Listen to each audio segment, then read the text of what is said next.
ROVer apart, at least partially, and it has everything to do with the little things that I never thought of until getting started.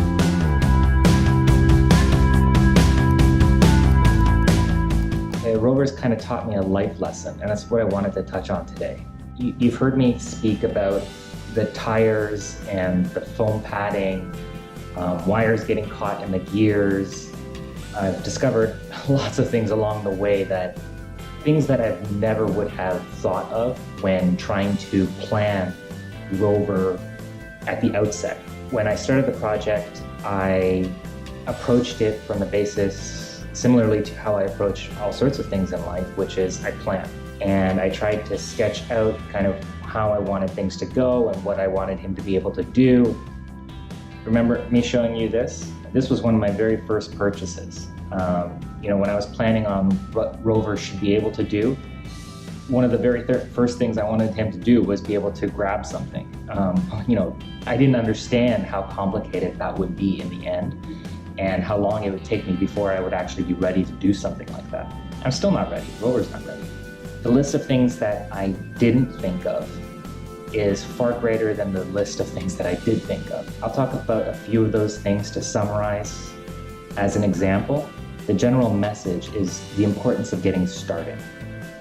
The first thing I'll talk about are the wiring. Do you remember me talking about wires getting caught in ROVer's gears once we implemented the servo rotation? Here you can see a side-by-side of two possible solutions. This one, it's a long story, but I love the color. I love giving ROVer some color accents. Unfortunately, it's just too stiff, and I don't think it's a solution that will work. And ultimately, what I've decided on is likely the best solution, the simplest solution, and one that I really should have thought of a long time ago, which is old bicycle tubes. And it's just wrapped around these cables and attached with a zip tie at a point that gives me the kind of the curvature in the line that I need in order to circumvent the gears here. And I basically just moved the wheel into various positions to test out that spacing. But because of the material, because it's rubber, I'm not even afraid of this making contact with the gears, because even though over time it might rub, it certainly won't get caught and shred, or at least fingers crossed.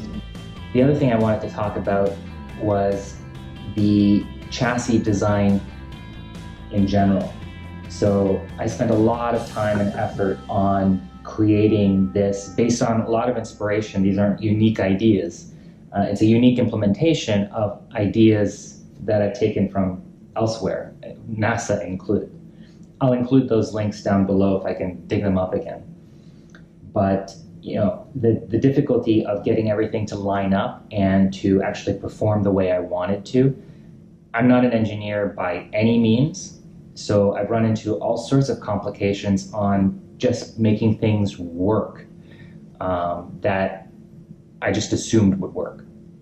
So I wanted to give you guys an example of what I mean about the channels for the arms being kind of out of square. So here's the side where I've mounted that support bracket underneath. So if I put pressure on one edge here and line it up, you can see that there's no gap at the other end. So I'm only holding on one edge laid up against the side of the channel, and there's no gap.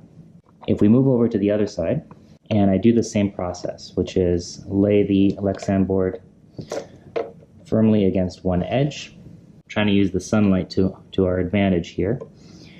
And so I'm going to, on the opposite side here, I'm going to lay the Lexan over here. And I don't know if you guys can tell, but in between the channel and the straight edge from the Lexan, you should barely be able to see the servo cable, those red, yellow, and black cables showing through. And basically we're looking at a separation from one end to the other of about 1/8 of an inch, maybe a little bit more than that. So that straightness now is really basically due to this bracket kind of keeping that square shape to the channel at the connection point here. It actually flares out again here between this point and the next structural point, which is the attachment point of the lower legs. But at this point here, I'm actually going to put in another brace, a spacer, a standoff, an aluminum standoff that's exactly spaced for the inner width of the channel from Servo City, I think, or either there or roboshop.ca. But that will keep that spacing exact as well. I don't have enough of those at the moment, but I'll put one here, and similarly on the other side, and that'll keep the entire length of the channel perfectly square. And finally, coming back to the tires, you've heard me talk a lot about the foam padding stuff. I'm still not convinced on what the correct solution is, but I'm going to leave it be for the time being and just let that kind of mull in the back of my head. But I'll show you one of the problems that it's currently introducing in ROVers, the ability to drive straight. There's an alignment issue on the rubber on the rear left there. Let me show you that again. So if you watch this is the right side of ROVer, and you can see that rear tire kind of wanders. I don't have the rubber mounted yet permanently, and it's because I'm still kind of troubleshooting the setup of the internal foam. I'm not yet convinced either way, and until I am, I'm not going to glue them down. So ROVer may not be able to drive perfectly straight for a while, but anyway, it's a problem I'm willing to live with for the time being. I know that these wires and brackets and things seem trivial, and I suppose the reason why they're important to me, it's part of a realization that I've come to have, that it's important to just get started. My personality is such that I tend to put things off until I fully understand something and can plan accordingly. And more often than not, that means it takes me quite a while before I get started on something for, I don't know, for lack of a better definition, for fear of failure. And what I've come to realize over the process of building ROVer and learning about all these things is there is absolutely no chance in hell that I'm going to understand what might come. And the best thing to do is to just get started, to get going and learn as you go.